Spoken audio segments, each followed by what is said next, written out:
자, 정치 구조를 이제 바라보는 관점 해서 절대 왕정을 어떤 시각에서 이제 바라볼까라는 이제 세 가지 관점에 대해서 좀 얘기를 하고 나서 강독을 이제 시작할게요. 자, 여기 보면 이제 첫 번째 시각은 계급 균형적인 시각이에요. 음, 엥게스죠. 엥게스가 이제 주장했던 건데 주로 서부 유럽에 해당하죠. 엥게스는 가족 사유재산 및 국가의 기원에서 이 계급 균형설을 제시했고 대개 이제 절대 왕정은 귀족과 부르주아의 균형이다. 예, 국가는 그걸 중재했다. 절대 왕권은. 자, 요게 이제 일반적인 관점이에요. 음, 서구 유럽에서 해당되는 관점이고요. 근데 계급 균형을 거부하는 관점이 두 가지가 있어요. 하나가 절대 왕조의 봉건적 성격을 강조하는 거죠. 그래서 절대 왕정은 재편성된 봉건적 지배 장치에 불과하고 봉건 국가의 최종 단계다. 봉건 국가 망해서 절대 왕정이 넘어간 게 아니라 봉건 국가의 마지막 완성 형태가 절대 왕권이다. 이렇게 주장을 하고 있죠. 그래서 이런 거는 이제 서유럽에 맞지는 않고 동유럽에는 맞을 수 있다. 이렇게 볼 수 있죠. 그래서 이제 이렇게 있는데 요 관련돼 갖고 이제 내용들 좀 기억을 해 두시고 그냥 뒤에 넘어가서 이제 그 서양사 강의에 있는 내용을 제가 발췌를 했어요. 예. 그래서 요거는 이제 각자 읽어 보시고 자, 그다음에 이제 여기에서 또 하나의 관점은 뭐냐면 절대주의가 이제 그 부르주아 요소가 더 강하다. 음. 계급 균형을 부정하는 관점이죠. 그래서 절대주의가 지배 구조가 상권 생산 및 초기 자본주의 발전에 중촉된 부분이 있음에 따라서 상승하는 부르주아 일부가 그 지배구조에 편입된 거다. 그래서 중세 중층적인 소유권 대신에 절대적 사유권, 배타적 사유권이 등장했고 이를 통해서 부르주아부를 정당화시켰다. 그래서 중세 같은 경우에는 여러 소유권이 있었잖아요. 일단 뭐 토지 하나를 가지고 있어도 그 농경민들, 그러니까 농노들이죠. 농노들이 경작권도 갖고 있고 그 영주들은 하위 소유권을 갖고 있었고 그 위에 상위 또 소유권들 갖고 있고 이런 다양한 중층적 소유권이 있었죠. 근데 이제 근대에 들어오면서 절대 왕정에 들어오면서 사유권이라는 것은 오직 소유권, 음, 배타적 소유권 하나만 인정하는 거죠. 그래서 이런 것을 통해서 이 부유주아의 부를 정당화시켰다. 뭐 이런 내용들인데 세 가지 관점이 있다. 이렇게 기억을 해 두시면 돼요. 근데 이제 보통 그 계급균형설이 이제 주요 관점이고 그다음에 약간 이제 동유럽 같은 경우에는 봉건적 성격을 강조하는 관점이 그냥 부차적으로 이렇게 보고 있어요. 그리고 첫 번째, 두 번째 앞에서 언급한 관점들이 이제 서기에 실려 있는 거고요. 예. 자, 그다음에 이제 그래서 이제 서계의 내용을 한번 읽어 볼게요. 첫 번째 관점이 계급군형설이죠. 그래서 절대왕조의 성격에 대해서 일찍이 엥게스는 가족과 사유재산 및 국가의 기원에서 서로 대립된 계급들의 세력이 거의 동등해져 국가가 그들의 중재자로 독립적인 존재가 되어 예의시가 예의적인 시기인 바 유럽의 17세기, 18세기 때 절대왕정이 바로 이에 해당하며 이 시기는 귀족과 부르주아가 서로 균형을 이뤘다는 것을 말해주고 있다. 자, 이러한 이 엥게스의 해석은 마르크스주의뿐만 아니라 그 비마르크스주의 역사가들도 널리 수용되었다.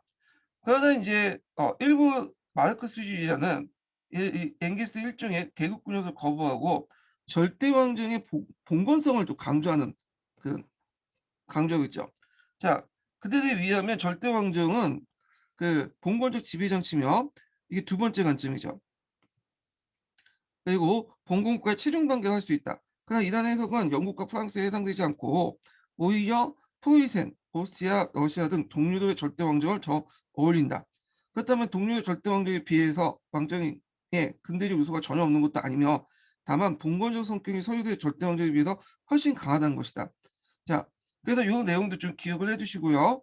자, 그런데 이제 여기에다 플러스된 것이 이제 세 번째 관점이 여긴 안 나왔지만 부르주아가 많이 우위를 차지했다는 관점이죠. 요걸 이제 플러스 시키면 돼요. 그냥 서양사 강의에 있는 관점이에요.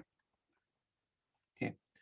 자, 그래서 이제 절대 왕정에 보면 이제 성격을 보는 시각에 대해서 살펴봤고 또 이제 그 절대 왕정 외에도 그러니까 절대 왕정 성격에 가는 것은 절대 왕정 구성원들 그러니까 절대 왕정에 이제 참여했던 정치적 그런 지배층에 대한 얘기고요.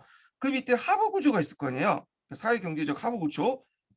이런 것들 볼 때는 또 뭐냐면 다르다는 것. 또 거기에서 또 다른 시각을 또 접근할 수 있죠. 예. 그 앞에서 얘기한 것은 주로 정치 구조와 관련된 거고, 근데 절대 왕정이 정치 구조의 의미뿐만 아니라 사회, 경제, 문화적인 의미도 같이 있는 거죠. 그래서 그런 측면을 볼 때는 그 뭐냐면 또 뭐냐면 다른 시각으로 또 접근할 수 있다는 거죠. 근데 요 시각도 뭐냐면 요 시각이 인제 여기까지인데, 여기가 이제 절대 왕정의 사회 경제적 어떤 시각이에요.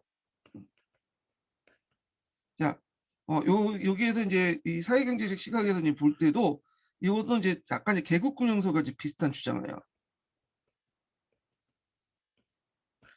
그래서 중세적 요소와 그 경제적 요소가 같이 섞여 있다.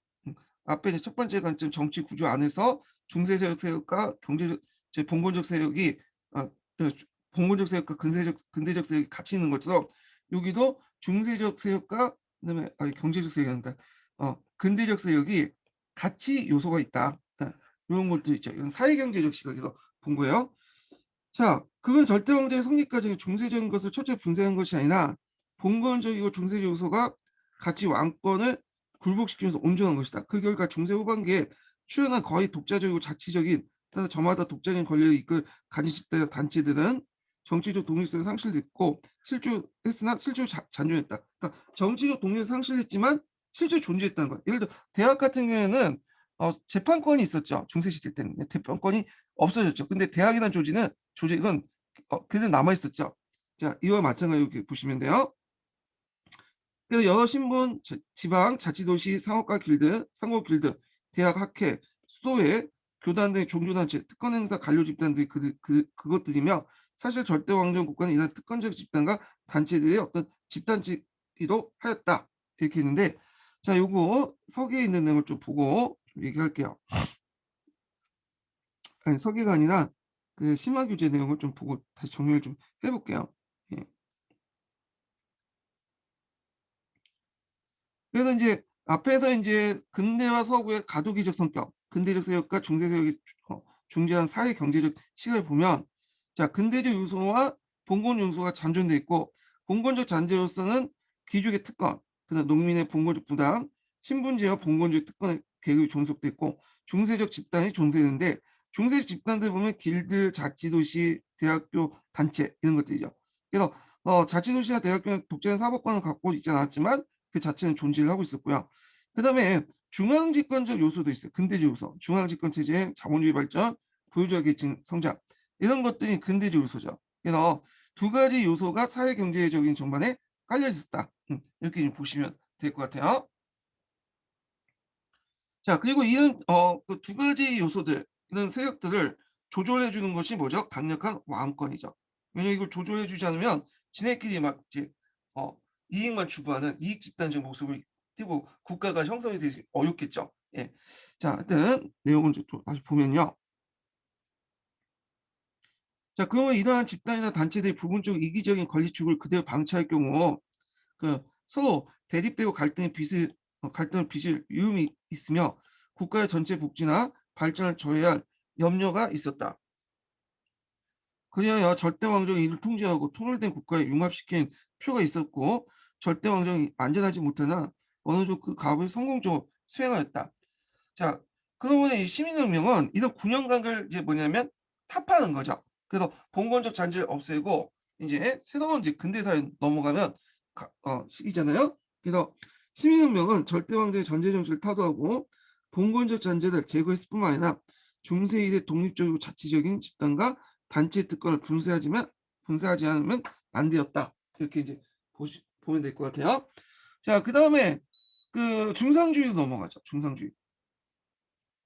자, 중상주의는 그 절대 왕정 시기 때 행해졌던 경제 정책을 얘기해요. 그래서 이제 중상주의를 이제 보는데, 중상주의가 독립적으로 나온 문제는 지금까지 없었고요. 대개 이제 시험문에 나올 때 절대주의 요소 측면에서 이제 물어본 적이 있어요. 중상주의가 뭐냐? 그런 측면에서 이제 물어봤거든요. 그래서 뭐 그렇게 이제 파악해 두시고 중상주의 한번 좀 보면서 얘기를 하죠. 잠깐만요.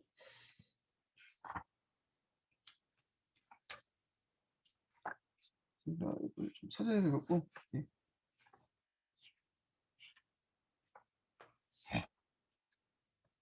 자, 중상주의라는 것은 특징이 뭐냐면 그 상업 자본주의와 연결돼 있어요. 이때 이제 지리산의 발견 이후에 상업 자본주의가 이제 등장을 했잖아요. 그래서 상업 자본주의, 상업 자본가와 이제 연결됐죠. 예. 그래서 이제 상업 자본가와 연결돼서 발달됐고, 그래서 상업혁명과 이제 연결돼서 보시면 될 것 같고요. 두 번째로는 부보다는 권력을 중시해요. 예.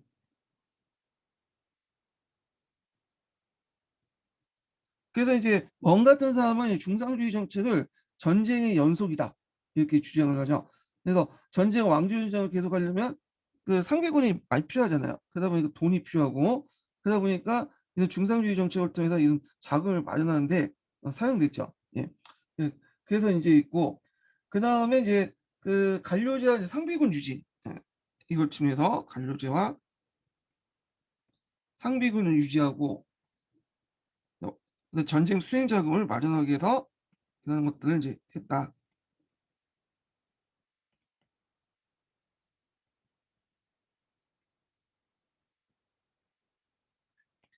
자, 중상주의는 처음에는 중금주의를 이제 통해서 이제 했죠. 금을 얼마나 많이 쌓으면 그 뭐냐면 부를 축적할 수 있다. 그래서 국가의 부를 금으로 봤어. 그런데 이제 금이라는 게 한정됐잖아요. 그래서 수출을 최대한 많이 하고 수익을 적게 해서 이득을 챙기자는 무역 차익선을 넘어가게 돼요.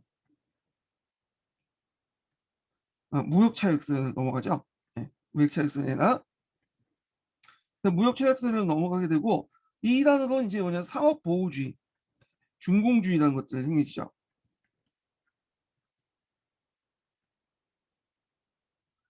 그래서 대체 사업을 육성해서 수익을 억제하고 수출 산업을 키우는 이런 그 산업 보호주의, 준공주의 정책을 통해서 무역 차익선을 실현하려고 했다. 무역 차익선을 실현하려고 했다. 이렇게 보시면 돼요.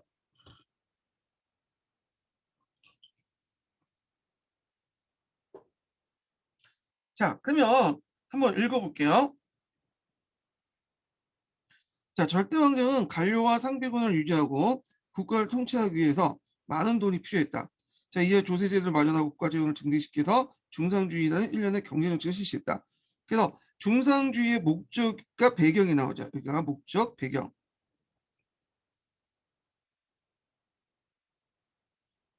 자, 그 다음에 이제 뒤에 이제 중금주의가 나와요. 중금주의.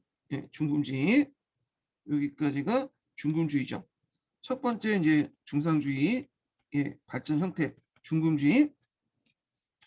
자, 12세기 이후에 유럽 경제는 자연 경제에서 시장 경제로 전환되었고요. 그리고 이 근대 초의 화폐 중요성이 난료 중요했다. 이게 중금주의 배경이에요.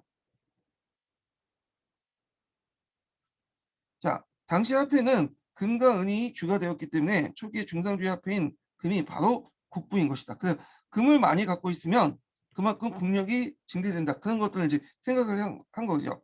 그래서 될 수 있는 대로 많은 양의 금을 모으고 보유하려고 했는데 이것을 이제 중금지라고 한다. 그러나 이제 한계가 있어요. 여기부터 그러나부터 한계가 나오죠. 자, 금을 산출하는 지역은 한정되어 있고 에스파냐 같이 신대륙에서 많은 금이 들어오는 경우 제하고는 금을 직접 획득할 길이 없었죠. 그래서 그러면 그걸 이제 할 수 없으니까 어떤 식으로 무역을 통해서 차익을 남기는 거예요. 수출을 많이 하고 수익을 적게 해서 그 차익을 남기는 무역 차익세를 이제 하죠. 무역 차익세를. 그래서 어 그래서 이제 외국에서부터 물건을 적게 사들이고 그 대신에 외국에 많은 물건을 팔며 그 차익만큼 금이 낮게 되는 것으로 수익 억제하고 수출을 증대시키는 그 차익을 얻는 방법이다. 자, 이런 구체적 방법으로서 이제 보호관사를 설치하고 그래서 수익을 억제하고 수출 장려책을 이제 쓰는 거죠.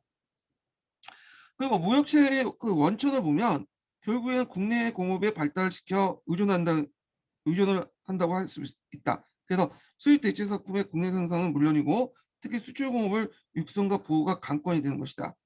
그래서 이제 중상주의 상업과 무역뿐만 아니라 다가 국내 공업의 보호 육성을 요점을 두는 것이다. 그러니까 중상주의의 특징 중 하나가 모든 걸 국가가 간섭을 하는 거죠. 예. 그래서 이렇게 있는데 여기에서 여기까지가 준공주의야. 준공주의. 산업보호주의죠. 그래서 무역차별서의 한 방법으로서 이 준공주의 산업보호주의를 내세웠다. 이렇게 보시면 돼요. 자, 그리고 이제 또 하나의 요소가 있는데 중상주의 그 무역차별서의 또 하나의 요소가 뭐냐면 자, 여기 밑에 있죠. 식민지 획득이야. 이 식민지 획득이 왜 이제 무역차별서의 또 하나 요소냐면 일단 물건을 싸게 만들어 갖고 수출을 많이 하는 게 관건 아니에요? 그러면 싸게 만들려면 뭐가 필요해요? 원료가 필요하죠. 값싼 원료가 있어야지 그 생산을 할 수 있는 거 아니에요? 싼 물건을. 그리고 그 싼 물건을 팔 수 있는 또 뭐가 필요하죠? 아, 시장이 필요하죠. 그러니까 식민지가 그 시장 역할을 해주는 거야. 그래서 이 식민지 역할은 그 당시 두 가지 역할이 있는데 하나 원료 공급지, 두 번째는 시장의 역할을 했다. 그래서 이걸 통해서 무역을 해가지고 차익을 남겨서 이제 금과 은을 가지고 오는 그런 것들을 했죠. 자, 지리산의 발견으로 그 유도민들은 그 아메리카 대륙과 아시아를 진출하게 되었고 각국은 식민지 획득에 열을 올리게 되었다. 일단 식민지를 획득하면 본국의 공업이나 상인에게 유리하게 식민지의 여러 제약을 가하고 통제하였다. 자, 그래서 식민지 정책은 또 중상주의의 주된 내용이다. 그래서 이렇게 이렇던 중상주의는 경제 활동에 걸쳐 국가의 간섭과 통제 그리고 보호, 육성을 내용을 하고 있는 경제 정책이었으나 궁극적인 목적은 국가 통일과 국가 권력의 증대에 있었다. 그래서 아까 얘기한 것처럼 이제 그 부보다 뭘 강조한다고 했죠? 권력을 중시하고 있다고 했죠. 권력을 유지하기 위해서는 전쟁을 해야 되고 관료군과 상비군을 유지하기 위해서는 또 돈도 필요하니까 중상주의 정책이 시작된 거죠. 자, 그래서 어떤 의미에서 중상주의 단계적인 국가주의는 근대 초의 유럽 각국에서 통일적인 국가 건설의 포괄적인 이데올기도 하였다. 그다음에 이제 그래도 아까 예전에 전 강의 때 정리한 것처럼 그 중상주의 시대 때 상업자본가들이 등장했잖아요. 그래서 상업자본가의 그 이데올기가 중상주의였어요. 예. 자, 그래도 이제 여기 밑에 있고 그런 이제 그 중상주의의 필요성이 있어. 그러면 그 당시에 중상주의 왜 필요했냐? 지금 볼 때는 진짜 비효율의 극치를 다는 그 경제 정책인데 나름대로 있었죠. 중상주의는 이제 후에 자유방임주의 입장에서 자유방임주의는 누구 입장을 이제 대변하냐면 산업자본가들 있죠. 산업자본가들. 그래서 산업자본가들이 정경 유착을 통해 독점권을 얻었잖아요. 그러니까 후발 들어가는 산업자본가 입장인데 그게 마음에 안 들었던 거야. 그러니까 얘네들은 아담 스미스의 자유방임주의를 상당히 옹호했죠. 예전에 한번 기출문에 나왔고요. 자, 그 비난과 공격을 받았으나 국내 상공업이 미약하고 시민계급이 아직 독립할 수 있을 정도로 성장하지 못했던 근대 초에 있어서 나름대로 역사적 사명과 필요성을 지니고 있었으며 특히 해외무역이나 식민지 획득에 있어서 국가의 적극적인 개입과 후원은 불가피했다. 그래서 그 당시에는 어쩔 수 없었다. 나름대로 긍정적 기능을 가지고 있었다. 이렇게 이제 얘기를 하고 있죠.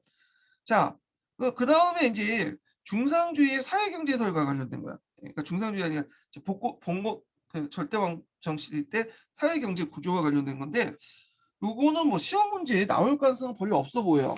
예.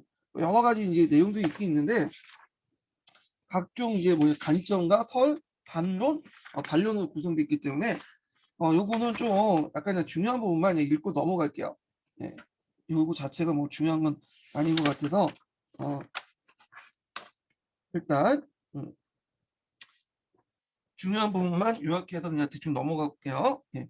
자, 사회경제 구조는 앞에서 언급한 것처럼 봉건적 시각과 근대적 시각이 같이 있어요. 예. 중사적 봉건적 시각과 그다음에 근대적 시각이 같이 공존하고 있어요. 예. 절대주의 시대 때 사회 구조의 봉건적 시각을 보면 일단 지주제 아래에서 지주 소작 관계 잠깐 요걸 가지고 봐야 되겠네요. 예. 아, 얘가 어디 갔나? 예, 여기 있네. 하도 많이 올려놓다 보니까 이게 찾기 힘들다. 네. 자, 지주에서 지주 소작 관계는 영주 농민 관계에 기초를 했고, 그다음 객주제 상인들은 길드적 규제에 기반을 한 정기적 자본. 그러니까 이제 그 여기 정기적 자본이라는 것은 저 상업 자본을 얘기해요.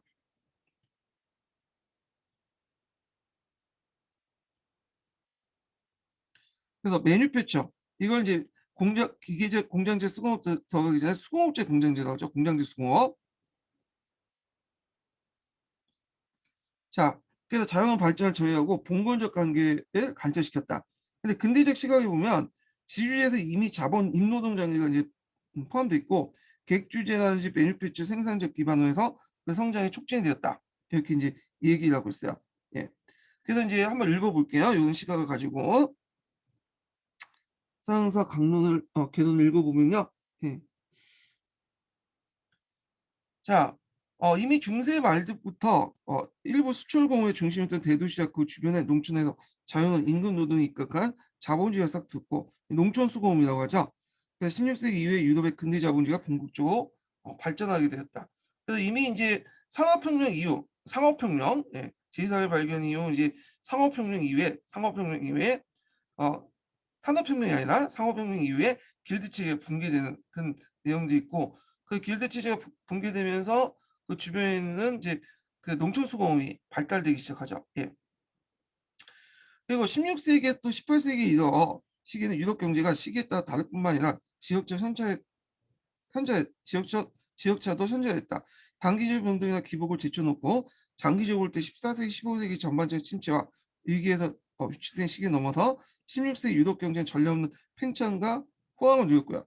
다시 17세기 때 다시 침체와 불황을 겪고 18세기 때 장기적 침체에 상당히 장기된 지속된 경제 상승을 맞이했다. 자, 이 코스가 통로가 이 정도거든요. 이게 이렇게 하면 보통 맨델스의 곡선을 따왔다 보시면 돼요. 11세기, 13세기까지는 상승을 했죠. 예. 그러다가 14세기 넘어와서 이제 패스트 유행에서 하락을 했고요. 이게 다시 이제 상승하게 된 게 16세기야. 근데 이제 맨델스의 곡선이 이제 적용돼서 그 수학 체금의 법칙이 적용돼서 요때 이제 절정이 딱 떨어지기 시작한 게 17세기예요. 그래서 이 시기를 17세기 위기론이라고 해요. 예. 자, 17세기 위기론에 이제 관련된 내용도 있는데 이거는 이제 학자들마다 좀 뭐냐면 얘기가 달라. 그래서 17세기가 진짜 위기 시기였다. 아니다. 뭐 지네끼리 치고받고 싸우는데 뭐 우리가 굳이 그걸 이제 다 알 필요는 없겠죠. 예. 그 뒤에로 잠깐 넘어가서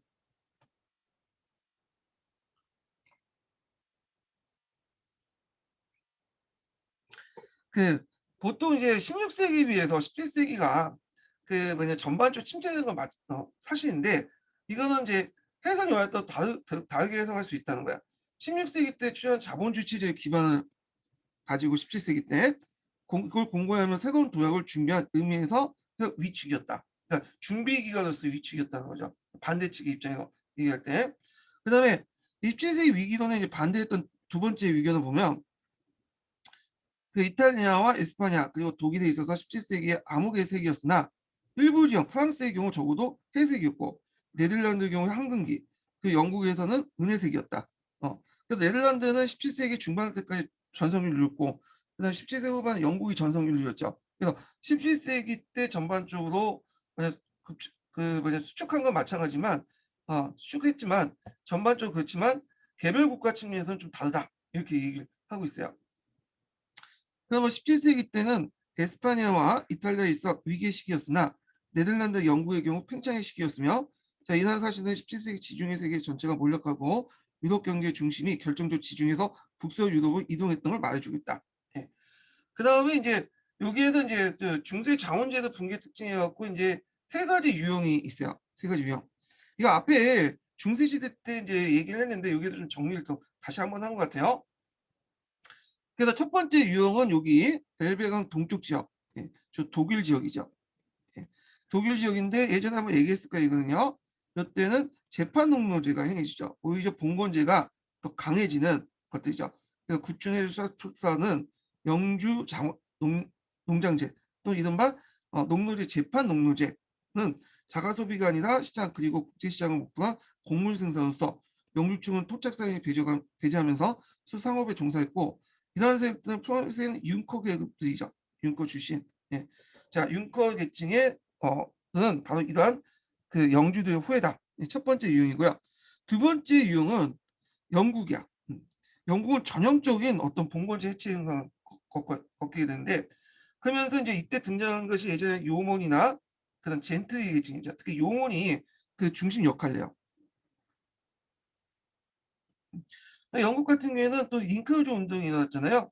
잉크루즈 운동이 일어나면서 농민의 어떤 계층 분화가 가속화되고 그 밑에 또 이제 임노동력 계층들이 형성이 되죠. 그래서 계층의 3분할제가 형성되죠. 뒤에 좀 다시 얘기했지만 위에는 젠트리, 그 다음에 중간층 요원, 그 밑에는 임금 노동자. 그러니까 중소 자영농민층이 없어요.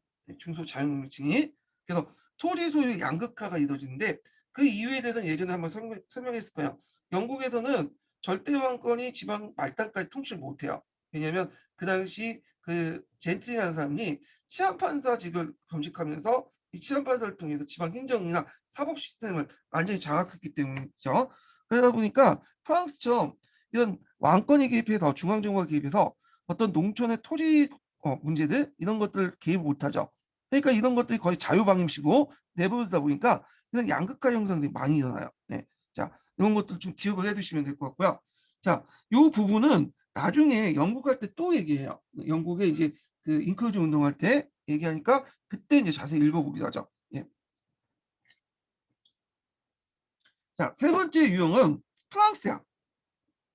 프랑스는 동유럽과 영국의 유형을 같이 플러스 시켰어요. 예. 그래서 이제 프랑스도 농노해방이 일어나요. 농노해방이. 그래서 프랑스는 농노해방이 순조롭게 이루어서 농민의 자유신문이 됐고 동유럽처럼 농노제의 재판도 없었다. 그러나 동유럽적 요소가 나타나게 되면 봉건적 반동이 일어나면서 봉건적 공납이 생산물 지대로 고정이 돼요. 예. 요게 그 프랑스 혁명 직전까지 계속 남아 있어요. 이 생산물 지대가 생산물 지대는 한번 예전에 얘기했을 거예요. 보통 이제 그 공납물 같은 걸 갖다 바친다고 했죠. 중세 시대 때는 이 공납물이 일종의 생산물 지대로 바뀐 거야. 그래서 농노나 장원이 해체돼도 예전에 농노였던 사람이 예전에 주인의 후손들에게 이 생산물 지대를 꼬박꼬박 갖다 바쳐야 돼. 그리고 나중에 생산물 지대 자체가 사고 파는 어떤 판매 대상이 되죠. 그래서 부유주야들도 이 생산물 지대 수취권 얻게 되면서 또 그 생산물 지대를 이제 수취하게 되고, 자, 그래서 이게 이제 농민들에게 상당히 실질적인 부담이었고요. 영주권 해체도 불안전했다. 예. 그리고 이제 프랑스 같은 게 특징이 뭐냐면 일부 지역에서는 이제 영국처럼 이게 대차진농들이 등장하고 자본가적 차진농들이 등장을 하죠. 좀 북부 지역이나 그런 좀 선진 지역 같은 경우에는. 근데 대부분 중남부 지역 같은 프랑스 중남부 지역은 되게 이제 소규모 중상층 농민들 중심으로 뭐냐면 편제돼 있어. 소규모 이렇게 해서 대차진의 자본가들도 있긴 있었지만 그 일부 지역에 불과했고요. 그리고 대부분은 뭐 토지 소유권이든 토지 그 경작권이든 조그만 이제 뭐냐 개별 국가 그 개별 농가들이 다 가지고 있어. 그러니까 토지가 평균적으로 평균화됐다 보시면 돼요. 평준화됐다고 보시면 돼요. 영국처럼 양극화돼 있지 않고 그 이유가 뭐냐면 이 프랑스는 강력한 왕권을 통해서 중앙 집권을 강화시키고 그 지방 행정체제를 정비했죠. 그러다 보니까 그런 그잘 나가는 그런 사람들 좀 억눌 필요가 있어요. 지주 계층들 너무 커나간 대주주를 견제를 할 필요가 있기 때문에 대주주 계층이 그렇게 성장하지 못하고 되게 보면 소유권이든 소작권이든 이렇게 그 똑같이 나눠 갖는 그런 형태가 발달됐다. 예. 그래서 소규모 소작농들이 발달됐다. 이렇게 보시면 돼요. 예. 한번 읽어볼게요. 자, 영국에서는 같은 목적을 위한 인클루전 운동이 거의 없이 공동체적 성격도 대부분 그대로 잔존하여 농민층 계층의 분화가 지연됐고 자본가적 농업기업가도 추천도 느려지고 수주가 많지 않았다. 뿐만 아니라 도시의 시민계급이나 간직으로 기족이 된 신흥계층들, 귀족들이 많은 토지를 구입해 지주가 되었다. 이들 계층들은 이제 나중에 설명했지만 범법귀족들이야. 예, 범법귀족들이죠. 고등법원에 들어가서 기족이 된 사람도 있죠. 고등법원 들어가서 거기 간직을 사갖고 했기 때문에 범법귀족. 범법이라는 것은 그 판사나 검사의 어떤 그 옷을 입었다. 뭐 이런 의미죠. 자, 그 반대된 귀족, 원래부터 이제 활동 귀족도 있죠. 이걸 창검을 찾다 해서 창검 귀족이라고 해요. 하여튼 요 내용들이 얘네들이 이제 귀족, 프랑스 귀족의 주요 내용들이죠. 이건 뒤에 좀 설명하고요. 그래서 북부에서는 레블레스로 이제 알려진 중상층 농민층의 중심 완만하게 계층 분화가 일어났지만 대부분 이제 또 17세기 이후에 대차징용제 자본가적 그 농업기구도 나타났죠. 그런데 이제 중남부 대부분 지역에서는 북부의 전기 소작과 달리 농민에게 매우 불리한 분익 소작, 절반 소작이 이제 있고, 절반 소작은 우리나라 치고 따지면 타조법이라고 보시면 돼요. 타조법. 전기 소작은 우리 식으로 따지면 도지법이라고 보시면 되고, 그러니까 분익 소작은 자유농가 농민의 중간적 존재가 되었다. 이렇게 보시면 돼요. 그래서 토지가 전반적으로 평균화됐다. 이렇게 보시면 돼요. 양극화가 된 게 아니라. 자, 이 관련된 내용은 서강도 있으니까 서강도 같이 좀 보세요. 제가 이제 서기하고 서강 내용 같이 얘기해 드리는 거예요. 이때 서강은 서강사 강의야. 서강사 강의.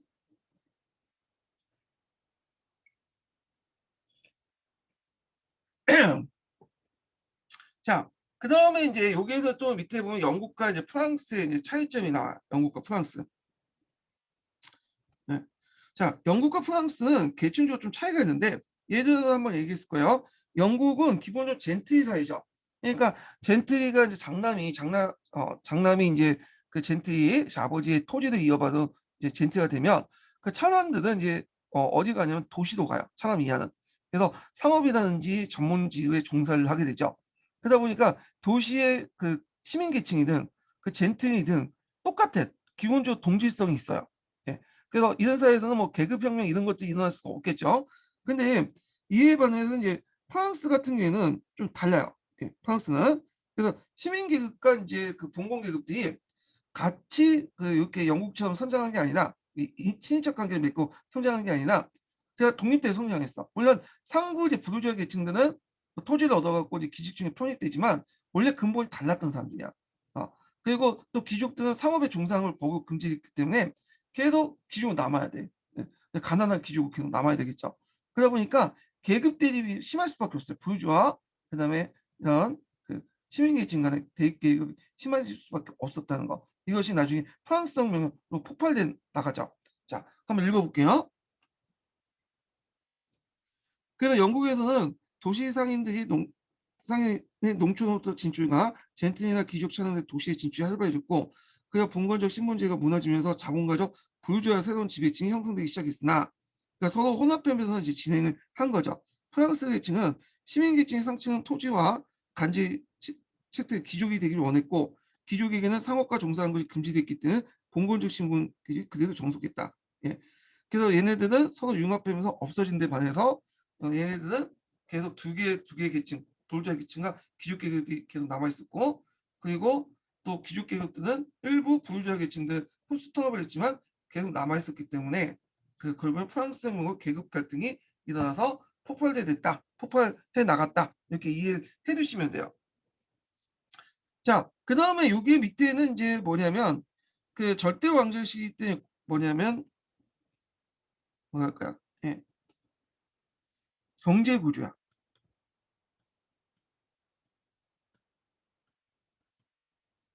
근데 이건 뭐 설명이 뭐 왔다 갔다 해갖고 정리가 좀 잘 안 돼 있어요. 그래서 이건 제가 강독하는 것보다는 서양사 강의와 함께 정리된 내용을 좀 보면서 얘기를 할게요. 네. 이게 어디 있어? 아유, 네, 여기 있네. 자, 그래서 이제 여기 보면 쭉쭉 넘어가서 자, 여기 보면 일단 선대제하고 매뉴팩처 개념을 좀 아셔야 되거든요. 선대제는 생산재와 생산수단이 분리돼 있어. 네. 이게 무슨 말이냐? 그 당시 상인이 농민들에게 원료나 방직기 같은 원료 시설이 필요한 공급을 하고 생산된 모직물을 노임에 해당하는 대가를 지불하고 거둬서 파는 제도거든요. 그러니까 상인이 자본가 역할하고 농민들은 임금 노동자를 해요. 이때 원시 그 당시 농촌 수공이었으니까 일터가 분산돼 있어. 예. 그래서 한 곳에 밀접돼 있지 않고 그러면서 이제 이때부터는 생산자와 생산성이 분리되는데 예전에 중세시대 때 농민들은 토지를 경작을 하잖아요. 그 토지의 수익을 얻는 것을 자기가 가질 수 있었죠. 예. 일부는 떼고. 근데 이제 요때 선대지에서는 그 생산수단 자체가 농민에게 있는 게 아니라 상인들에게 있는 거야. 빌려서 이제 하니까. 그리고 그 빌린 대가로 돈을 주잖아. 그래서 예전처럼 토지의 소작권을 갖고 있지 못하고 그 빌려서 주로 상인들이 가지고 있는 그런 것들을 빌려 가지고 잠깐 썼다가 돌려주는 식으로 해서 그 생산자와 생산성이 분리된 그 형태가 있었다. 자, 이런 선대지가 좀 발전된 것이 뭐냐면 매뉴팩처예요. 자, 매니팩처는 공장들 수공업이라고 하죠. 직접 생산자가 성장하여 자본가가 되고 이들을 산업자본가라고 해요. 그래서 장소, 한 곳에 예전에 분산된 공간이 아니라 한 곳에 공장에 모여서 노동자를 모아놓고 모직물을 생산하는 형태, 산업자본 기본이 되죠. 나중에 이게 좀 발전돼서 기계를 이제 사용하기 시작하면 기계제 공장제가 등장하죠.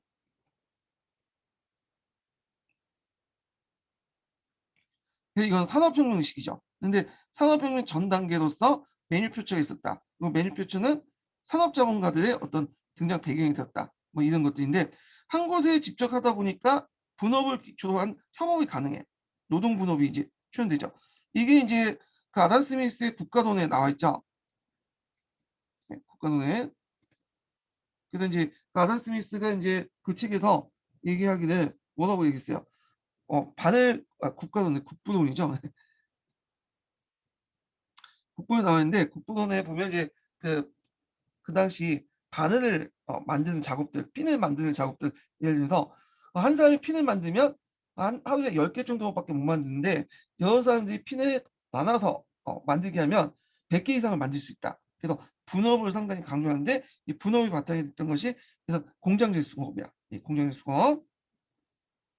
자, 이런 두 개의 개념을 가지고 이제 그 당시 절대 왕정 시기 때 자본주의 경제를 좀 보면 되게 이제 우리가 이제 알고 있는 통상적인 견해가 산업자본과 산업자본 분리됐다는 거야.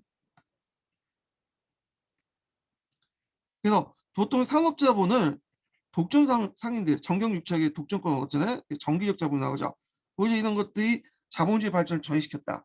그래서 또 생산 형태도 앞에서 선대자는 상업자본이고 매뉴팩처는 산업자본을 보고 진정한 자본주의는 매뉴팩처에 기반한 산업자본을 파악하는 그런 관점이에요.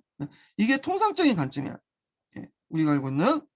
근데 이에 대해서 이제 아날락파 같은 경우에는 좀 다른 관점으로 접근하죠. 이게 서양서 강의에 있는 내용인데 앞에서 언급한 선대제와 산업자본을 먼저 구분할 필요 없다는 거야. 네, 이렇게 메뉴표치와 산업자본 이렇게. 왜냐면 그 상업자본에서 보면 이제 산업자본 뒤에 등장한 산업자본에서 보면 이 메뉴표치를 주로 사용했던 것이 아니라 우리 조사해 보니까 선대제를 많이 사용했다는 거야. 선대제. 그리고 메뉴표치는 나중에 일부에서만 사용했다는 거예요. 일부에서. 근데 이제 그 앞에 있었던 이제 마르크스주의나 이런 사람들은 산업자본의 부각을 좀 강조하는 과정에서 베네피츠를 꼭 이게 산업자본과 연결시키는 그런 경향이 있는데 이건 잘못됐다는 거죠. 예. 그래서 이런 것들 사회에서 강의했거든요. 한번 읽어볼게요.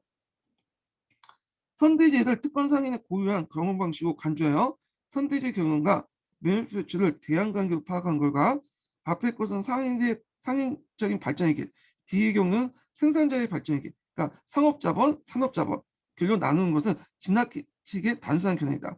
자, 농촌의 베니피츠 경영제도 경영 일부를 선대제 방식에 의존하였고 오히려 그 비중이 높은 경우가 많았다. 이처럼 선대제 방식과 베니피츠는 이분법적으로 구분하는 건 잘못된 거다. 그래서 선대제는 상업자본, 베니피츠는 산업자본이 이렇게 그건 잘못된 거고 산업자본가들도 베니피츠뿐만 아니라 그 당시 그 선대제를 같이 했고 그리고 이 상업자본의 상당수 베니피츠 형태가 등장한 거는 뒤에 후대의 일이고 아주 소수의 경우다. 큰 비중을 차지하지 않았다고 얘기하고 있죠.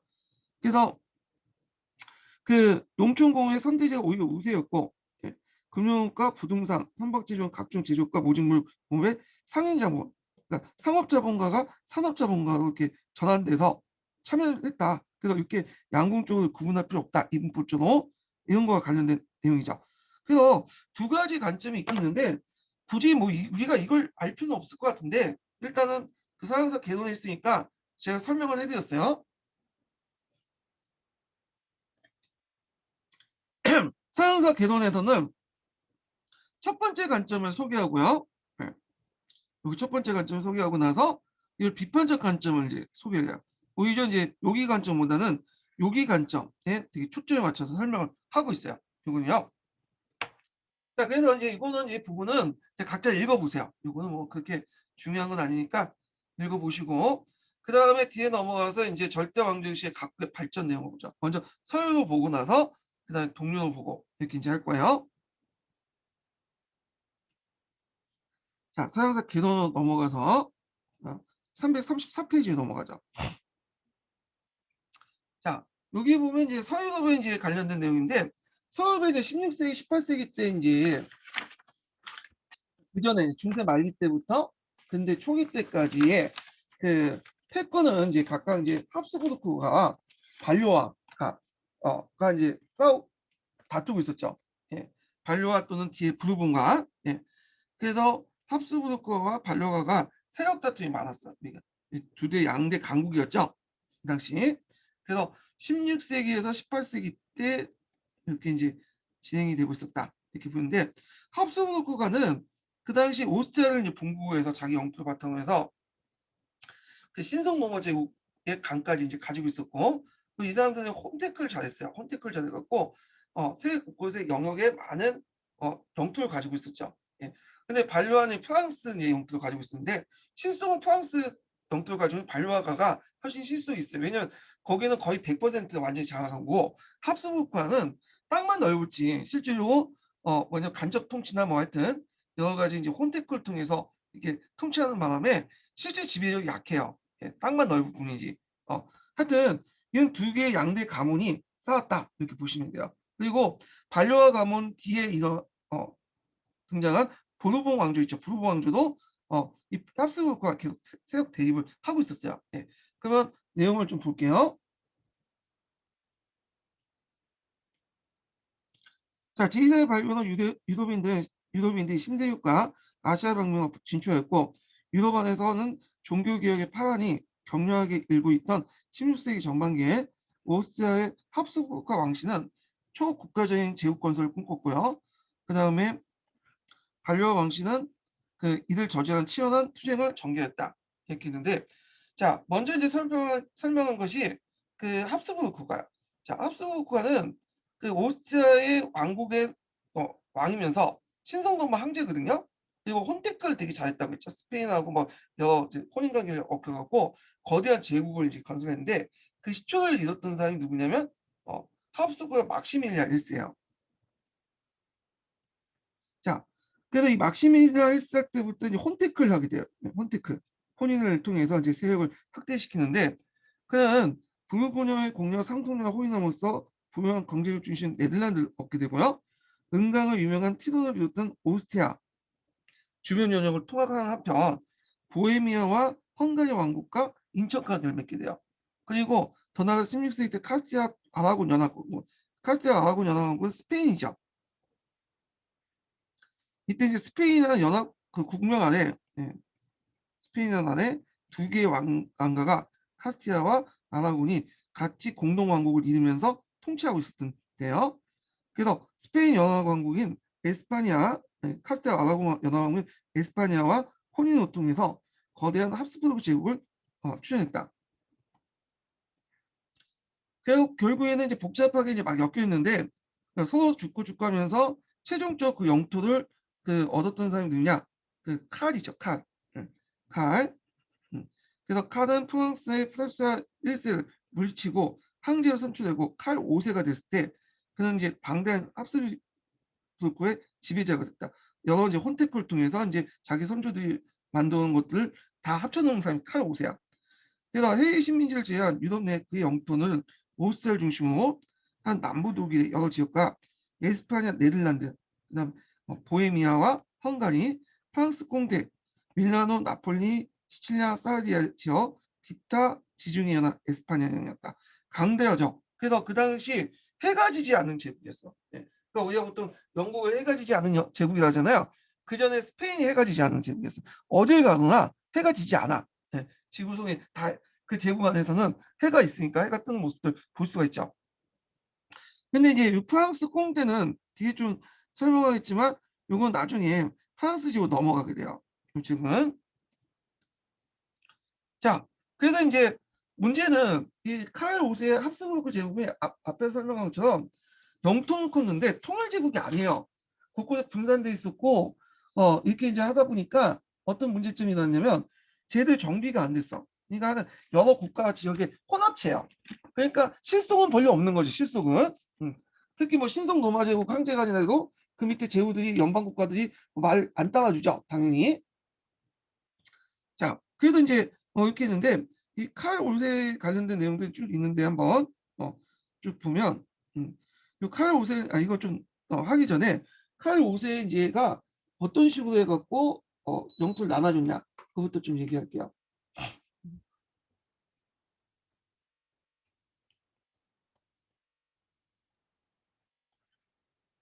자, 칼 오세는 이제 칼 오세는 그 많은 이제 선조부터 받은 영토를 두 개로 잘랐어요. 통합되지 않으니까 에스파니아하고 그 다음에 누구야 독일 본국 오스트리아나 이런 것들 그 독일 본국을 이렇게 자르고 그 에스파니아에는 누구한테 줬냐면 자기 아들이었던 필리페 2세에게 줬죠. 그 에스파니아 네덜란드죠. 예, 네덜란드. 요 땅은 필리페 2세에게 주고 오스트리아 독일 본국을 비롯한 신성 로마 제가는 누구한테 넘겼냐면 자기 동생에게 넘겼어. 예, 자기 동생 오스트리아 합스부르크를 자기 동생에게 넘겼죠. 페르디난드한테 넘기죠. 그래서 이 그 합스부르크가 두 개로 나눠져요. 그래서 이쪽은 그 스페인, 에스파냐 그 합스부르크와 오스트리아 합스부르크가 나눠지죠. 그래서 서로 인척 관계죠. 이런 관계죠. 그럼 실속은 누가 가지고 있냐면 핀란드는 신성 로마 제국 황제가 가져갔지만 실속이 별로 없어. 예. 실속은 경제적으로 발달된 네덜란드, 에스파냐 지역이 실속을 갖고 있죠. 방대한 식민지도 갖고 있으니까. 예. 그래서 카로 5세는 이 필리페 2세에게 에스파냐와 네덜란드를 떼어주면서 요 뭐냐면 합스부르크의 어떤 그 미래를 여기다 걸었던 거야. 자기 동생은 이제 좀 약간 명분만 넘겨주고 자 그런 이제 관계였고 자 이런 과정에서 반려 왕조가 이제 뭐냐면 그 티국 때문에 싸우고 있었죠. 예. 자 그러면 한번 읽어볼게요.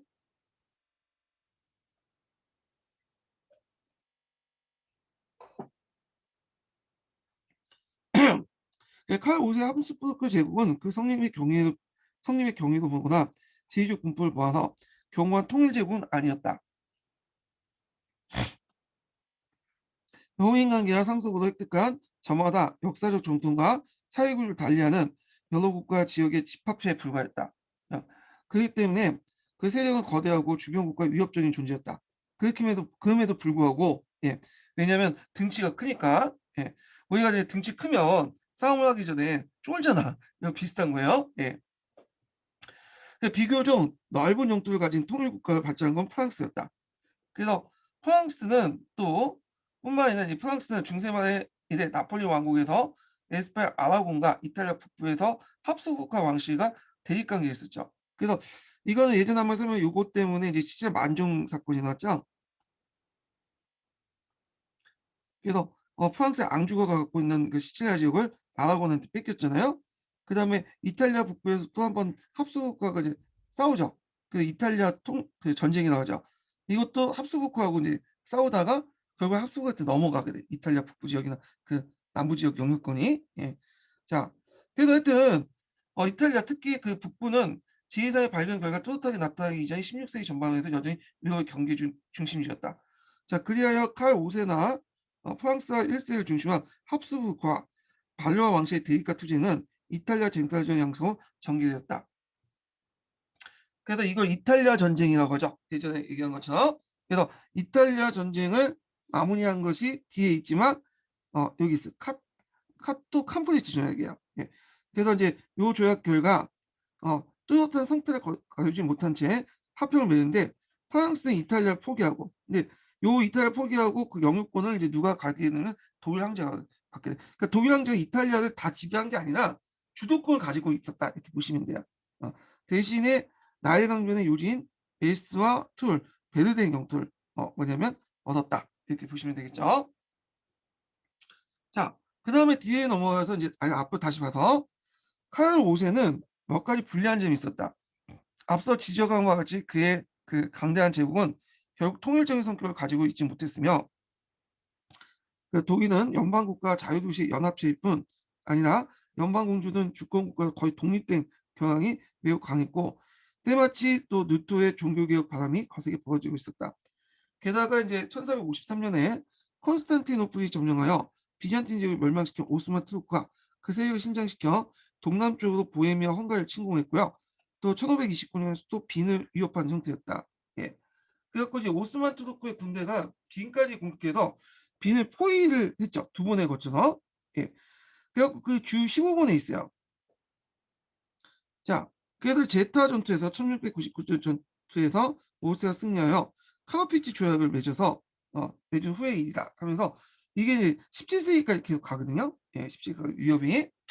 자, 프랑스와 1세는 이러한 약점을 이용하지 않을 리가 없고 이용을 하지 않고라고 해야 되는데, 이게 서계 문장이 뭐 그 계속 반어법을 이중 반어법 막 쓰고 있어갖고 읽기가 좀 약간 불편해. 예. 자, 하여튼 그는 이교도의 트루크 동맹을 맺는 것까지 사용하지 않았다. 왜냐하면 합스부르크가 견제를 하잖아요. 자, 그러나 이 반세기에 거친 일제 투쟁 끝에 지친 그 합스부르크와 프랑스는 결국에는 1559년에 카토 캄브리지 조약을 또 맺고 합병을 맺었다. 그 내용이고요. 자, 그다음에 이제 스페인 넘어가죠. 에스파냐, 몰라카, 융성. 근데 스페인이 몰락한 이유에 대해서 예전에 한번 시험 문제 나왔죠. 기출에. 이게 02년 문제였어요. 02년 기출 문제. 제가 그때 시험을 봤었거든요. 그래서 생생하게 기억이 나. 그때 1차에 합격했었는데 제가 2차 때 말을 좀 잘못하는 바람에, 너무 솔직하게 까놓고 얘기한 바람에 13등이 합격했는데 119등인가 120등을 해갖고 떨어졌어. 117 그때 107명을 뽑았거든요. 그때 그냥 합격했으면 내 인생이 좀 달라졌을 텐데 그래서 그 후에 이제 2년 후에 제가 이제 2004년도에 합격을 했죠. 예. 자, 뭐 그 중요한 내용은 아니고, 자, 그러면 이제 그 에스파냐 윤성과 몰락 관련된 내용을 한번 읽어볼게요. 자, 발려 왕실에 갈 오센 투쟁에서 제국의 건설의 꿈을 깨진 칼 5세는 루트파 탄압도 체념하고 1555년에 아우크스부르크 하이를 맺고 다음에 퇴위를 했다. 제의는 이제 그 신성로마 황제가는 아까 얘기한 것처럼 페르난드 1세에게 줬죠. 네. 그래서 그렇지만 이제 실속은 누구한테 줬냐? 자기 아들한테 줬어.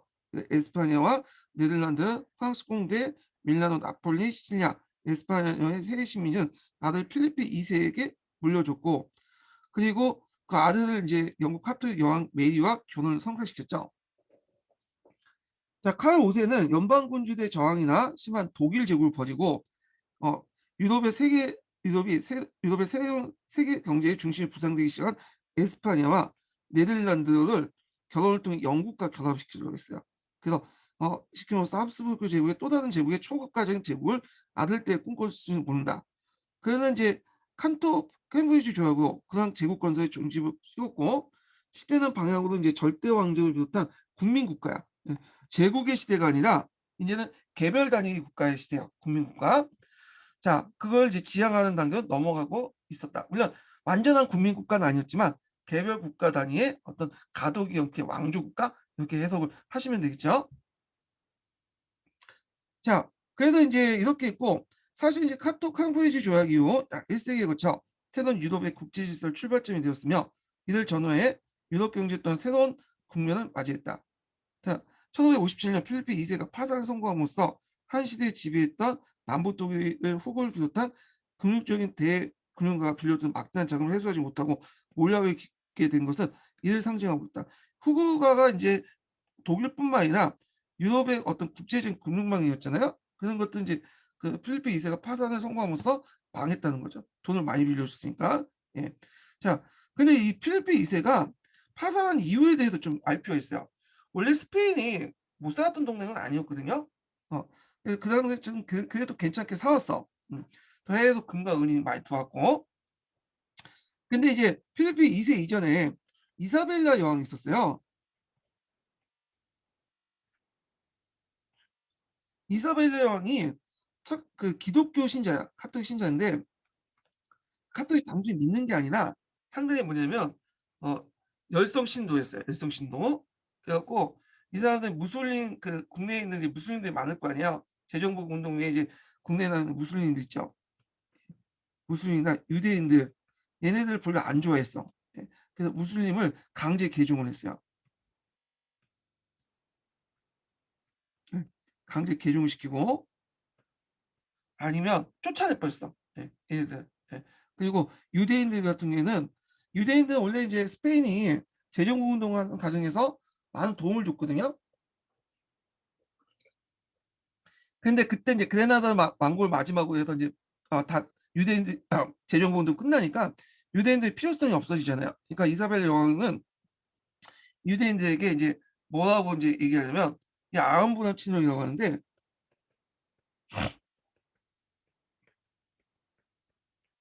그 그랜나다에 보면 아흔분함 궁정에 있잖아요. 아흔분함 궁정에서 이제 공포된 친령인데 4개월 안에 유대인들은 떠나거나 아니면 기독교 개종해라 이렇게 명령을 내는 거야.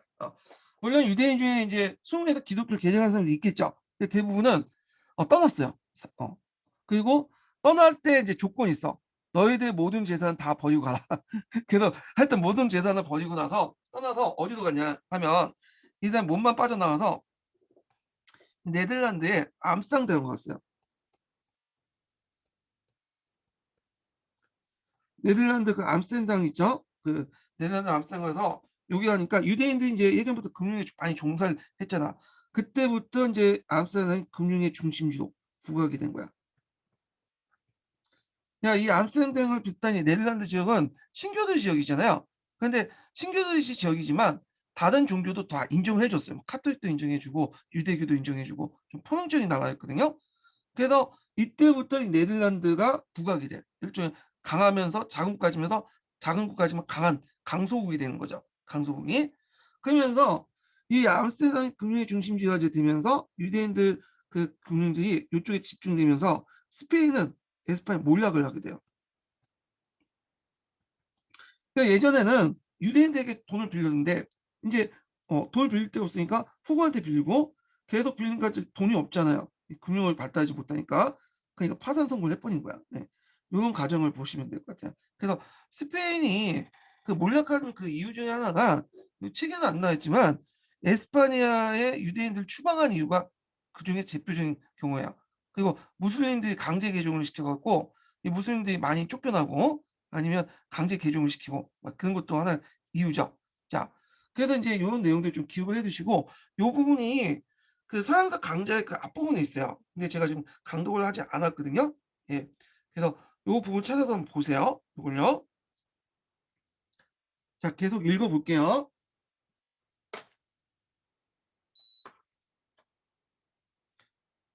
자, 하여튼 이런 이무적 지리산을 발견해 경제적 결과 서서히 그러나 뚜렷한 근심을 발휘하게 되었다. 자, 그래서 인제 뿐만 아니라 근데 이제 여기에서는 되게 이제 긍정적인 거는 부정적인 거예요. 이 결과 자체가. 처음에는 긍정적인 결과가 나왔지만 부정적인 이제 나타나죠. 왜냐면 지리산의 발견 결과 받은 금과 은은 스페인을 잠시 거쳤다가 영국과 프랑스 다른 나라 가요. 그러니까 스페인에 별로 도움이 안 돼. 요거는. 자, 그러면 이제 한번 볼게요. 또 읽어 볼게요. 자, 16세기에는 에스파냐가 유럽에서 어느 국가보다 우월한 지위에 누리던 시대였다. 잘 나갔던 시대였죠. 카를 5세부터 시작된 에스파냐 우월은 필리핀 2세 때 계속됐는데 자, 지중해에서 이제 진출한 투르크를 레파토 해전에서 격파를 했죠. 레파토. 요거 좀 외워두셔야죠. 중요한 해전이죠. 자, 레파토 해전은 악티움 해전 아시죠? 이 악티움, 이 고대 시대 때 악티움 해전하고 동일한 자리에서 일어났어요. 그리스 그 연해안 부근에서. 네, 장소가 비슷해. 똑같은 지역이야. 예. 자, 하여튼 그 낙티움 라파토 해전에서 격파했다. 그 라파토 해전이 뭐냐? 주요 내용을 좀 봐야 되겠죠. 라파토 해전은 누가 싸웠냐면 베네치아하고요. 그 다음에 제노바, 그 다음에 에스파냐, 이게 한 판이 먹고, 그 당시 잘 나갔던 투르크 황제와 이제 오스만 투르크가 싸웠던 전투죠. 예. 뭐 때문에 싸웠냐면 그 당시 이제 그 투르크가 그 당시 지중해를 제압을 하고 있었는데 베네치아령이었던 키브루스를 빼앗았어요. 예. 그러니까 이제 그 투르크가 이제 키브루스를 빼앗으면 서부 지중해 지역까지 완전히 이제 투르크 영역으로 들어가게 되잖아요. 그러니까 이제 안 되겠다 해가지고 그 당시 이제 베네치아를 주도로 해갖고 이 그 트루크가 서부 지중해 쪽으로 나가는 걸 방지하기 위해서 교황청과 에스파냐 동맹을 맺었죠. 그래서 교황 바오 5세 비오 5세인가 비오소가 동호한된 이우스 그러니까 필리페 2세 이복 동생이요. 이복 동생을 지휘관을 해서 베네치아, 에스파냐, 교황청 연합함대가 구성이 돼서 그다음에 네파토 함대에서 알리파차가 이끌었던 투르크 함대를 공격해서 큰 승리를 거뒀던 전투예요. 그래서 이 전투에서 뭐 투르크 해군은 2만 5천 명이 죽었는데 기독교 측에서는 7천 명밖에 안 죽었다고 해요. 자, 하여튼 그 이 전투는 이 갤린선을 이용한 일종의 육탄전이죠. 한포 사격이 아니라 서로 부닥치면서 싸우면서 이런 식으로 이겼던 거야. 예. 그래서 이제 하여튼 이 싸움에서 이 패권이 지중해 패권이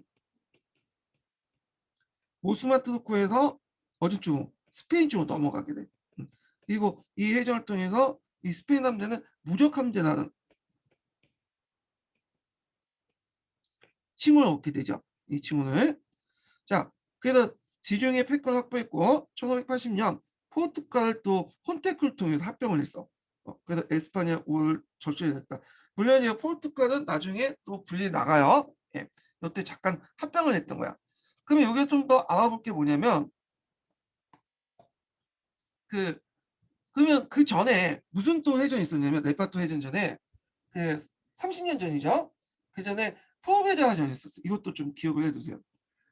우리가 이제 네파토 해전만 기억을 하는데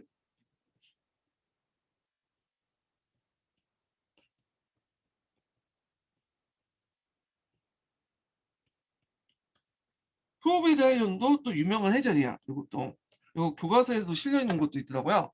자, 여기는 이제 뭐냐면 거꾸로 이거는 이제 네파토 해전 이전에 30년 전에 일어났던 해전이에요.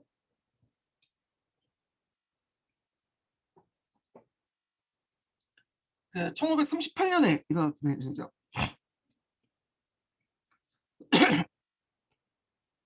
자, 이 해전은 거꾸로 그 지중해 패권이 누구한테 오스만 투르크에게 넘어간 해전이야. 예. 그래서 이제 이건 왜 일어났냐면 그 당시 이제 그 알바니아 해안 지역에 포메자가 있었어요. 여기에 이제 오스만 터키 함대하고 유럽 연합 함대가 한번 개판 붙었어. 예. 그래서 이제 그때 그 뭐냐면 그 전쟁에서 그 뭐냐면 포메자 해전에서 그 당시 오스만 투르크 해군이 그 이겼죠. 그래서 유럽 패권이 이쪽 넘어가게 돼요. 예. 그래서 이 내용인데 이거 좀 기억을 해주시면 될 것 같아요. 예. 유럽 패권이 아니라 이제 오스만으로 넘어간 그 전에 해전 포베자 해전. 요게 술레이만 대제 때 일어났어요. 술레이만 대제 때. 자, 요거 뭐 지중해 그 나중에 제가 중동사 할 때 더 얘기를 해드릴게요. 예.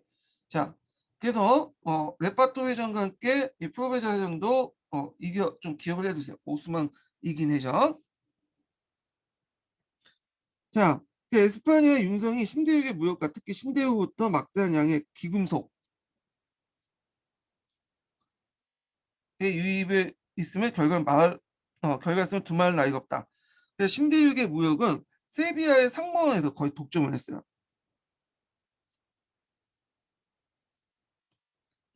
그래서 오늘날 이제 좀 약간 오늘보다는 그때 비슷한 이제 영국의 동인도에서나 네덜란드 뭐 동인도에서 그런 같은 이제 특정 독점 회사라고 보시면 돼요. 특허권을 독점하는.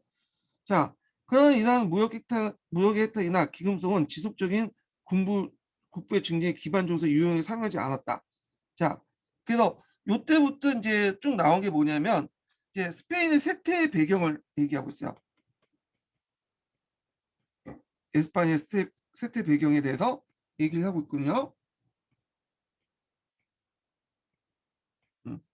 자, 요게 예전에 기출문제 나왔죠. 여러 가지예요. 뭐 사회경제적 측면도 있고, 그다음에 군사적 측면도 있고 등등등 있는데 요걸 한번 정리하면서 좀 볼게요. 첫 번째로는 세태 배경 보면 과도하게 비대해진 방면에 아, 어, 과도하게 비대해진 방면에 비능률적인 관료제주와 귀족과 공주의 사치, 끊임없는 전쟁비로 지출했다. 그러니까 이렇게 들어온 돈이 새로운 공업에 투자하는 게 아니라 소비적인 것들에 전쟁 비용이나 사치품 쓰는데 소비됐다는 거죠. 예, 빠져나갔고. 자, 그 다음에 두 번째로는 끊임없는 전쟁 비용이 두 번째겠네요. 예. 그 다음에 세 번째로는 에스파 사회 구조의 경계에 취약성이 있어요. 이런 것들이 또 뭐냐면 기금속을 다시 국외에 유치시켰다. 뭐 여러 가지 이제 쭉 나왔는데 전반적으로 사회경제적으로 농업 생산량도 부진했고 산업 기반도 없고 그리고 메스타 같은 특정 독점 그런 집단들에서 시들다 보니까 이게 금과 은이 국내에서 이제 산업 발달에 기여하지 못하고 밖으로 나갔다 이 내용이에요. 자, 그러면 여러 가지인데 첫 번째 보면 사회경제 취약성에 대해서 이제 얘기하고 있는 거예요.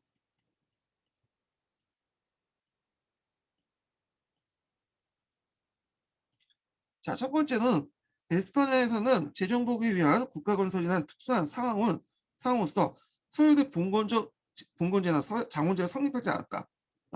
그러나 그것은 농민들이 유의하기보다는 오히려 불리했다. 토지의 귀족과 교역이 집중되고 세금과 귀족에 대한 공납으로 농민은 빈곤에 시달렸다. 예. 그래서 토지의 집중화가 일어나서 그리고 귀족과 교회가 집중돼서 세금과 귀족에 대한 공납이 농민들의 빈곤을 허덕였던 거야. 그러니까 봉건제가 없는 대신에 이런 오히려 봉건제보다 더 세금 많이 냈다는 거죠. 토지가 집중화되면서. 자, 두 번째는 이제 뭐냐면 두 번째 메스타 행포예요. 메스타.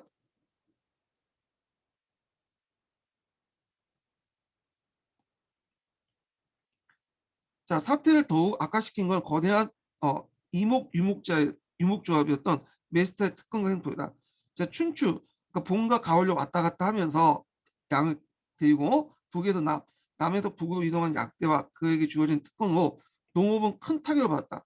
왜 농업을 타격을 받냐면 일단 얘들이 왔다 갔다 하는 그 장소는 그 지역은 농업을 할 수가 없어요. 농사를 지을 수가 없어. 예. 왜냐면 농사는 한국에 정착해서 이제 농사를 지어야 되는데 그 메스테 이동 통로 같은 거 있죠. 이 양을 왔다 갔다 그 통로 자체가 농사를 짓지 못하는 구역을 만들다 보니까 그 나머지 지역에 뭐냐면 농사를 지어야 돼요. 예. 그러다 보니까 농업에 타격을 받을 수밖에 없겠죠. 예. 이 두 번째야. 그래서 왕실 재정의 주된 원칙인 메스터 앞에 농업이 제물로 바쳐졌던 것이다. 이렇게 있고 그 다음에 또 세 번째가 뭐냐면 평합한 종교 정책이 볼 수 있죠. 자, 세 번째가 사회경제적인 모습으로 자, 평화가 종교정책으로 17세기 때 취해진 이슬람계 원주민 모리스코의 추방 또 강제 개종 있죠. 그래서 얘네들 추방된 거 강제 개종해갖고 30만 명인데 이들은 대개 보면 농민 엘리트야. 농사적 기술을 많이 갖고 있었죠. 그만큼 우수한 농업 기술과 소유자였기 때문에 농업에 큰 타격을 줬다. 있고요. 여기에서 이제 또 플러스 되면 앞에서 유대인 추방 이런 것도 얘네들이 이제 암스테르담 들어가면서 에스파냐의 그 금융 기반을 완전히 몰락을 시켰죠. 그러다 보니까 외부에서 돈을 대출 받아야 됐고 결국엔 뭐냐면 대출 받다가 이제 못 갚으니까 필리핀 2세가 배째라고 나온 거잖아요. 자, 그 다음에 이제 이렇게 있고 그 다음에 이제 세 번째, 네 번째 볼게요. 네 번째 이제 사회구조론 측면 보면 자체 기반이 별로 없었어. 모직물 정도 있었는데 모직물은 네덜란드와 영국사에 밀리고 자체 그 공업 기반이 없었다는 거. 자, 중세 말부터 발전되기 시작한 모직물 공업을 비롯한 공업 생산도 뜻하지 않았던 기금수의 유입에 국가재정의 풍요한 원천을 발견한 정부의 보호 육성 정책 부재와 기술의 후진성으로 그 네덜란드, 특히 영국산 모직물과 경쟁력 경기에 패했고 16세기 말에 쇠퇴했다. 그러니까 그 당시 금과 은이 들어오니까 영국과 프랑스는 네덜란드는 금과 은이 도입되지 않다 보니까 자체 어떤 그 공업 육성 정책을 했는데 말해서 스페인은 그 당시 이제 뭐 이렇게 금과 은이 도입되니까 공업 육성 정책보다는 그냥 거기에 의지해서 살았다는 거죠. 그러다 보니까 그 다른 국가들 했던 보호 육성 정책이나 이런 것도 하지 않고, 그리고 또 거기에 의존하다 살다 보니까 예전에 가지고 있었던 모직물 공업도 기술적 후진성 때문에 그 네덜란드와 영국산 모직에 밀렸다는 거죠. 예. 자, 그래서 이제 이렇게 있고, 다섯 번째로는 그렇게 이제 돈을 벌었던 일본 이제 뭐냐면 세비야 상봉같이 통해서 돈을 벌었던 그 부르주아들이 이걸 다른 데 투자를 했으면 좋은데 토지에 구입한 데 투자했어요. 그래서 토지에 구입을 해갖고 귀족지를 누리는데 뭐냐면 했죠. 그러다 보니까 상공을 발전하지 못했던 그 이유가 되죠. 그래서 돈을 번 부르주아들은 토지를 구입하고 귀족의 자치를 사대역 비생산적인 기충으로 전신하기를 원하였다. 그래야 이제 그 에스파냐는 최대의 상품인 메스터 양골 포함한 국내산 생산품만 생산품만으로 필요한 외국 상품을 조달할 수 없었고, 따라서 그 차액의 협회 즉 운을 충당할 수밖에 없었으며 세비야 등 신대륙의 기금성은 국가로 외국에 흘려나갔다. 자, 그래서 이제 앞에 이제 이런 그런 세 번째 사회 경제적 이유 있죠. 이런 등등등 해갖고 들어왔던 금은이 에스파냐에서 자체적인 어떤 산업 구조라든지 산업이라든지 산업이 존재했으면 되는데 얘네들이 이걸 키우지 못하기 때문에 다시 물건 생산이 못하고 수입에 들어올 수밖에 없죠. 자체 생산이 안 되니까. 그러니까 이들이 외국에 빠져나갔다는 거야. 예. 그러니까 남 좋은 일만 많이 시킨 거야. 남 좋은 일만. 자, 그리고 이제 또 이제 쇠퇴 원인 중에 하나를 또 쓸 수 있는 게 다섯 번째 종교 정책인데, 자, 필리핀 2세는 강대한 아이고, 강대한 이제 이질적인 영토를 통합하기 위해서 카톨릭 신앙을 일률적으로 강요했죠. 자, 이런 것들이 불행 결과를 초래했다. 예전에 이제 그 아버지 때, 칼 5세 때는 좀 그래도 천주교 신자였지만 그 사람이 나름대로 이제 뭐냐면 그 네덜란드를 좀 이해를 했어요. 네덜란드에 좀 어릴 때 있었으니까. 그래서 기독교 신교들에 대해서 탄압을 하지 않았어. 상대적으로 때. 근데 필리핀 2세 같은 경우에는 그 철저한 뭐냐면 카톨릭 신자, 그것도 강신도야. 네. 그래서 필리핀 2세가 이제 내세웠던 게 하나의 왕국, 하나의 종교라는 거거든요.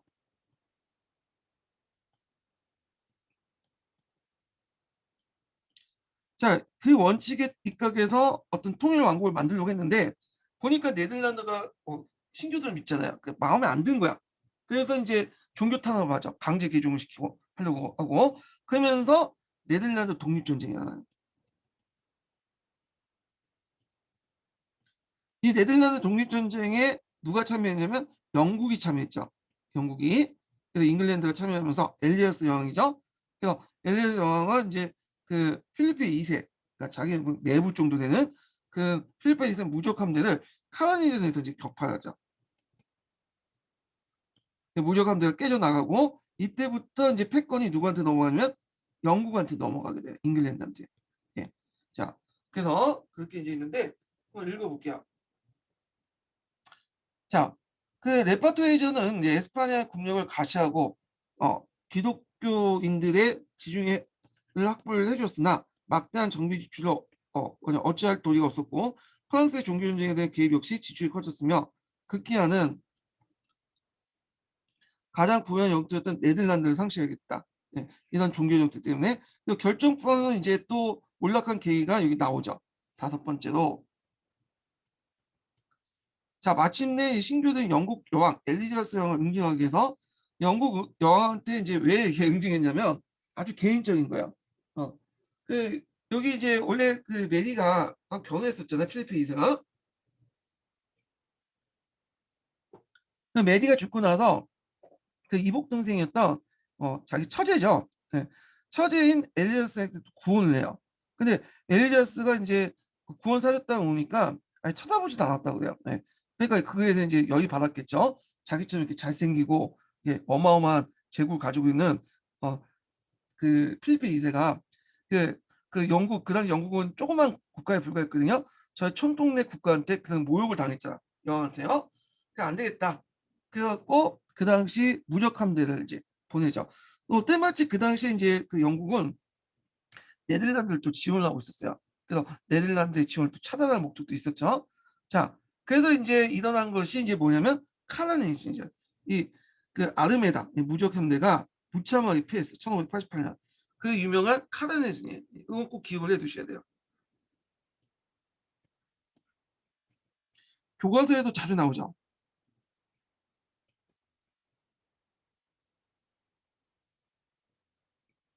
카르네전 기억을 해두시고 그 다음에 또 어떤 책에서는 이걸 그란브리에전이라고 되어 있고요. 이게 서강장가 서강인가 서강사 강인가 그게 있을 거야 아마 이 친구가. 근데 답을 쓰실 때 만약 이런 문제가 나오면 카르네전 쓰시는 게 좋을 것 같아요. 왜냐면 그 서양사 교수도 다 아는 건 아니라고 했죠. 잘 모르는 사람 많아요. 근데 그냥 책 보고 냈는데 자기가 아는 선을 냈는데 카르네전을 적어야 했는데 그란브리 해전을 적었다. 이게 뭔지 몰라가고 틀리게 할 수 있어. 예. 그러니까 카나리 적으세요. 예. 좀 티르고 이렇게 좀 이상한 거 적으신 분도 있는데 그럼 틀려. 예. 이거는 임용에서는 진짜 점수 깎기 딱 좋은 그 포지션이에요. 자, 카르네전은 1588년에 일어났죠. 스페인의 무적 함대가 영국에 침략할 의도를 알고 벌인 해전인데 그 당시 이제 영국 함대 총사령관은 해적 출신이었던 드레이크라는 사람이 있어요. 이 드레이크는 어떤 사람이냐면 보통 영국이나 뭐 그 당시에는 이제 영국뿐만 아니라 다른 나라도 그렇지만 사락성 경영을 했어요. 사락성 뭐냐면 해적들에게 일종의 뭐냐면 약탈할 수 있는 권한을 주는 거야. 약탈 그 돈을 받는 거죠. 해적들은 약탈할 수 있어 지정한 구역에 가서. 근데 이제 자국의 그서는 건드리지 못하고 남의 배를 이제 약탈하는 거죠. 그래서 그때 이제 이 드레이크가 사악산 성장으로서 해적으로서 활동을 많이 했고 그리고 국가공원에 많은 기여를 했어요. 많은 이제 또 약탈물 중에 뺏어갖고 한 10% 20%또 절반을 또 그 영국에 갖다 바치니까 그때 주로 약탈했던 사람들이 누구냐면 스페인이었죠. 스페인이 이제 대서양이나 카리브해 그 지나가는 그 배들을 공격해서 약탈을 해갖고 그 많이 갖다 바치니까 영국의 엘리자스 여왕이 이 드레이크에게 또 기사 자기까지 줘요. 예, 기사 자기. 근데 이 기사 자기를 줄 때 누가 왔냐면 앞에 이제 스페인의 그 대사가 와가지고 드레이크가 약탈을 많이 하니까 드레이크를 좀 처치해달라 그렇게 요청을 했거든요. 근데 그 앞자리에서 드레이크를 불러갖고 기사 자리를 줘버린 거야. 아니 개축을 준 거죠. 예.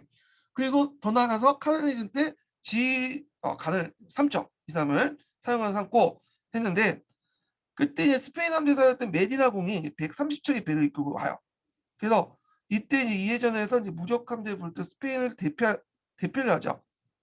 대표를 하였고 그래서 이제 이때 이후에 이제 영국이 스페인에 뒤들려서 새로운 해양 강국 발전할 수 있는 계기가 되고 해가 지지 않는 나라 토대가 되었다. 그래서 해상 패권이 스페인에서 영국으로 넘어가는 해전이 카르네즈죠. 제4대 해전이라고 하죠. 여기. 자, 하여튼 요 내용들 좀 기억을 해두시고 그래서 태양의 기우는 것이 없었던 에스파냐 제국은 사양길에 들어서게 되었고 에스파냐 번영의 원천이었던 기금속 유익도 17세기 때 30년대 이후 급격하게 줄어들면서 패권이 이제 네덜란드 쪽으로 넘어가고 뒤에 이제 영국과 프랑스로 넘어가게 되죠. 자, 인구 또한 16세기 초 800명이었던 것이 17세기 때 600만 정도 감소하였다. 네, 이렇게 이제 보시면 돼요. 자, 그래서 이제 스페인이 이제 몰락한 원인, 이런 내용들 좀 기억을 해두시면 될 것 같고요. 자, 두 번째 인증번호 알려드릴게요. 두 번째 인증번호는 22번이에요. 두 번째 인증번호는 22번. 기억을 하시고요. 좀 쉬었다가 이제 네덜란드 독립 관련된 내용을 진행을 하겠습니다.